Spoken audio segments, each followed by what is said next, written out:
A few days later, I was at his office with the most beautiful German Shepherd for company and the famous S.S. Rajamouli narration that my friend Prabhas has told me so much about. It started.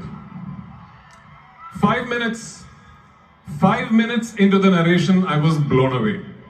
And for the rest of the 3 hours, I listened to it not as an actor listening to a narration pitch, but more like a little boy who's got his hands on the next edition of his favorite comic book. The scale, the vision, the ambition, everything was India's greatest contemporary mainstream filmmaker pushing his own limits to never before territory.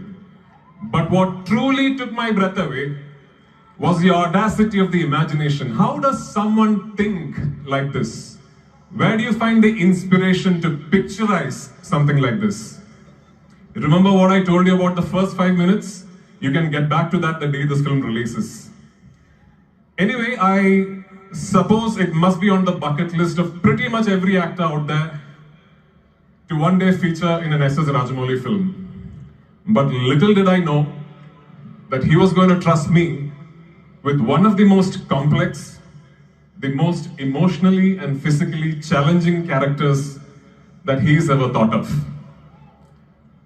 Thank you, sir, for the trust, for the belief, for the absolutely torturous shooting process. I wouldn't have it any other way.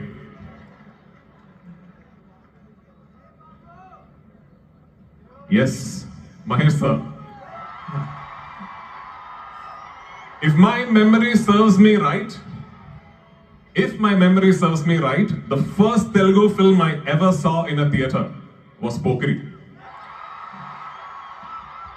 From then to now, the way you have owned your heritage and the way you have built your own legacy is truly awe-inspiring. For the superstar that you are, you truly deserve this film, and this film truly deserves you.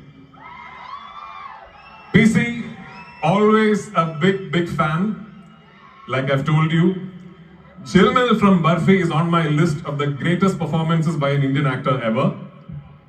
And it's a privilege to watch you transform into Mandagini from such close quarters. This is Indian cinema's biggest brand flexing his ambition, and a team of technicians and actors going all out to make sure that he reaches that pinnacle he's aiming for. But to attain those lofty aspirations, we need you, we need the audience, to believe in us, to spur us on, and to take pride in what we are attempting. Ladies and gentlemen,